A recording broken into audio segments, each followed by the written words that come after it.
Okay, coming back, picking up where we left off yesterday, the basic principles of the Constitution. Okay, the ones we talked about yesterday were popular sovereignty, meaning government power is in the hands of the people.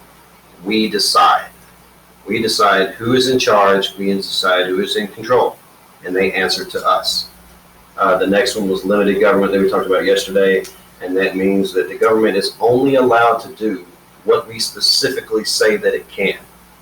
It does not have unlimited power to just do whatever it wants.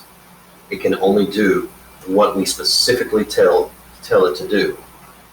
Okay, so the new ones that we're going to talk about today, the last two, the separation of powers. This is a very unique, this was groundbreaking when it was set up. Other nations around the world have since tried to kind of replicate it, copy it, but no one had set up a government the way that ours was set up at the time that it was created. Okay, the separation of powers, it keeps one branch from becoming too powerful, because our government has three branches of government, three branches that we're going to talk about later. But the separation of powers means that there's no one branch that gets too powerful and ends up controlling the rest of the branches and the rest of the country. Okay, it helps to provide a system, they call it checks and balances. What that means is like a check on your power. Okay, if you kind of get out of line, then another branch can come in and check that. Okay, federalism means, it's kind of misleading. Federalism tends to make you think that it refers to power, strong power in the national government, but the concept of federalism means a division of power between national and state governments. Okay, our government is unique in that way. Other nations, such as let's just say Germany or France, they may have different smaller little states or counties within their nation, but say, for example, there's not all these individual, say, police departments in Germany or France. It's all one national police force. And so federalism means that, we can have laws that are different in Texas than exist in California. If something in, say, right now, some things are going really bad in California, federalism allows a place like Texas to exist. It's not suffering from the same types of, say, mismanagement, the same types of bad government decisions. And so that leaves Texas as a place to escape to. Okay? So the idea of checks and balances, okay? What that is, let's just take you through an example. Let's just say that there's a law that is passed by Congress, okay? It has to pass both houses of Congress. They call that a bicameral legislature. There's the House of Representatives, and then there's the Senate. And so that law has to be passed in both the House and the Senate.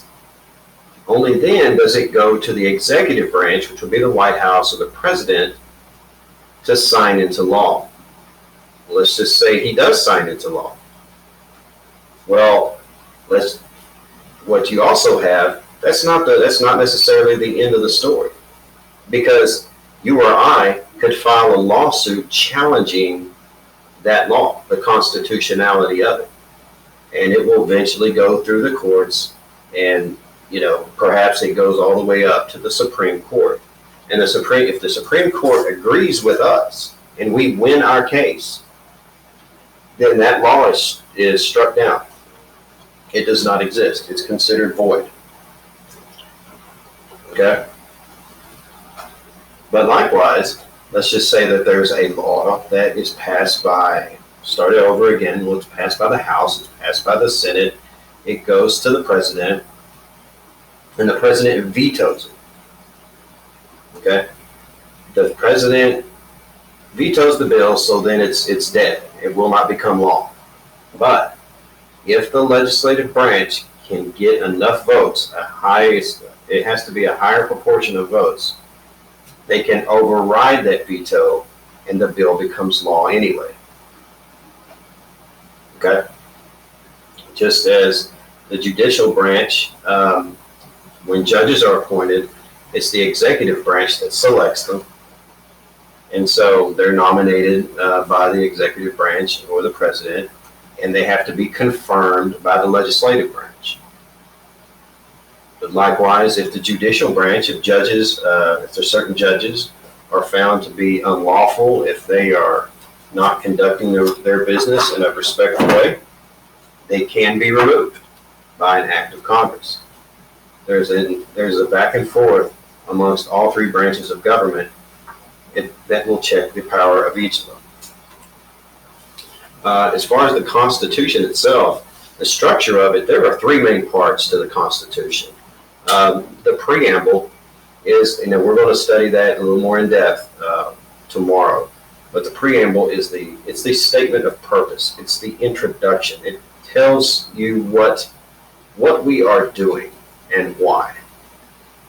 And so the next section are all of the articles.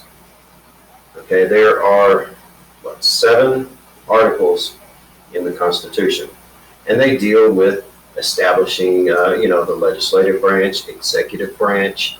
Article 3 is the judicial branch. Article 4 establishes how the states are going to relate among themselves. How are the individual states going to conduct their business with each other? Article 5 is the amendment process. The Constitution has more than one amendment process, and if we have a chance, we'll get into that later.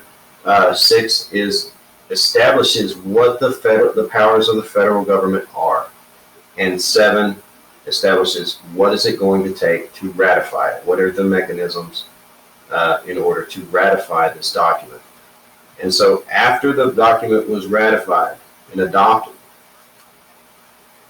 there are amendments. There are 27 total amendments. Our Constitution has been changed 27 times since we adopted it.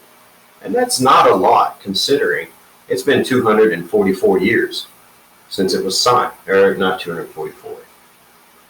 230-something years since it was signed. Okay, the first 10 amendments were adopted right at the same time that the Constitution was ratified, and they were called the Bill of Rights. They were the amendments that were insisted upon by the anti-federalists in order to check the power of the federal government.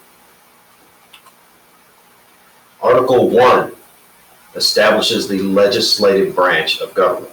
It's a bicameral. There are 2 houses of legislature. There is the Senate and the House of Representatives. And the compromise between the Federalists and the Anti-Federalists was that the House of Representatives would be based upon population. Each state would get enough representatives based on a certain number of people. A certain number of people would get you 1 representative. So states that were larger, that had a bigger population, they would have more representation. Okay? To balance that out, in the Senate, every state got the same amount of senators. Only 2 senators for each state. The House of Representatives, they serve for 2-year terms. And senators serve for 6. The Senate, the way it's set up, the Senate is supposed to be the more level-headed, the more serious body. Representatives tend to be, a little more hot-headed. They're more expressive often, and so because they serve for only 2 years, every other year they're campaigning for re-election. So they're having to appeal to the emotions of their constituents, of the citizens they serve, having to whip up support for their candidacy. Okay, senators can be a little more even-keeled because once they're elected, they're in there for 6 years. They can be a little more reserved, a little more serious, tended to be. The powers of the legislative branch, they make laws, they set taxes. A president of the United States cannot declare war. There are certain actions that a president can take militarily, but they cannot officially declare war. Okay? Only Congress can authorize the printing of money. Only Congress can authorize money. All spending by the federal government has to first be authorized by the House of Representatives. Any bill that includes spending or taxes that goes through the federal government, it has to begin in the House of Representatives. And that was something that was insisted upon early on in the Constitutional Convention, because there are some that believed that, you know, the elites, the men of means, the wealthy planters and men like that, there were some that believed that they should be the ones that decide on this. Well, what about all of the other people? You know, there's a far more little people than there are the big people. And so it was finally decided that, you know what, the poor people, they may not own land, but they have skin in the game, so to speak. And so they needed to be able to, they should have a say in what the government was spending. Article 2, the executive branch. That is the president, the vice president, their cabinet, all of these federal agencies like the FBI, the CIA, you know, the Health and Human Services, Housing and Urban Development, the Department of Energy, Department of Education. All of these agencies fall under the executive branch of the government. Everybody that runs those agencies is appointed by the president that they serve. Okay. Now the people that work in those agencies tend to be those that they're hired. They transcend presidencies. Presidents may come and go, but they'll still be there. Okay. The two leaders, the visible leaders of the executive branch, are the president and vice president. President, you have to be at least 35 years old and have lived in the United States. I've been a natural born citizen who has lived in the United States for at least 14 years. And contrary to popular belief, presidents are not elected by a popular vote. Okay? Popular vote is, there was a way to check the influence, any corrupt influence into the elections. And so the way they did that, it was to establish the Electoral College. And so when you vote for president, you're technically not voting for the presidential candidate that you think. You're voting for an elector who has pledged to vote for that candidate for you. And so that's how that works. And typically it's if you win the majority of the votes in a state, then you get all of the votes. And so sometimes you have these situations where, and we've had several of them in the last 20 to 25 years, we've had a couple, 2 or 3 situations where the person who won the popular vote, that is the person who got more votes over the whole country than who got the most votes, did not win the election because of the way that the Electoral College works. And so if you, let's just say you win the state of California, who has the most electoral votes. And so if you win that state by,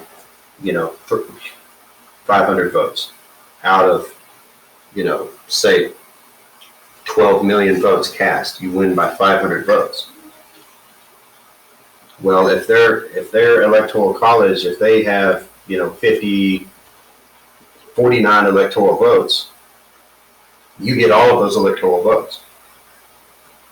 Well, let's just say your opponent, if he wins the next 17 states by, next 17 states by a landslide, by 80% of the vote, it's a blowout. But those 17 states only account for 48 electoral votes. He may have won 17 states to your one vote, one state, but you will still win the election because you have more electoral votes. It's kind of